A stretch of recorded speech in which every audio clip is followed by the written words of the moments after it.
Lisa Booth was following that closely. She's senior fellow at Independent Women's Voice, and she joins us tonight. So, hi, Tucker.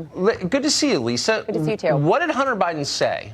Well, so I'm glad Amy Robach at least brought up the point that, look, Hunter Biden had no relevant experience to serve on Burisma Holdings. He didn't have experience in Ukraine. He didn't have a background in natural gas. And this is what he responded with. You didn't have any extensive knowledge about natural gas or Ukraine itself, though?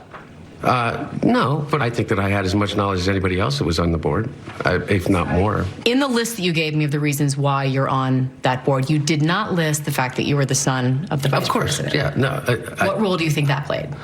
I think that it is impossible for me to be on any of the boards that I just mentioned without saying that I'm the son of the vice president of the United States. Well, and so Tucker, later in the interview, he more explicitly admitted that he probably wouldn't be on the board if it wasn't for his last name, Biden.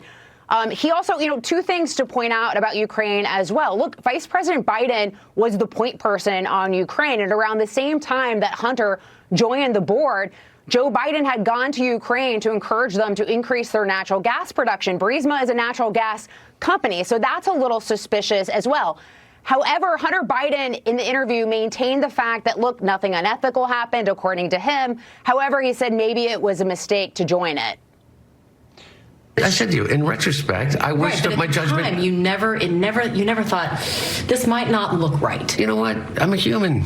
And you know what? Did I make a mistake? Well, maybe in the grand scheme of things, yeah. But did I make a mistake based upon some unethical lapse? Absolutely not. So he was also asked about China. As you know, Peter Schweizer's reported extensively about that trip that Hunter Biden took with Joe Biden in 2013, Air Force Two to China with his dad. And then less than 2 weeks later, he started a Chinese-backed private equity fund. And on that trip, Hunter Biden introduced his dad to Jonathan Lee, who is now the CEO of that company, BHR Partners. He was asked about China. This is what he said. We saw you in those photos getting off of Air Force Two with your daughter, with your father. I have traveled everywhere with my dad. And I went there because my daughter was on the trip, too. But did you talk about China or your deal with China? No. A 12-hour flight over? No, of course not. That never came up? No. So, I mean, Tucker, I think most reasonable people do not believe the fact that somehow none of this was discussed on a 12-hour flight back from China. So I think the interview actually raises more questions and adds additional suspicion than even there previously was. I think that's right. I mean, $50,000 a month is a lot for someone with no relevant experience. And 100%. He conceded that. Yeah. Lisa, great to see you tonight. Thank you. Thank you, Tucker.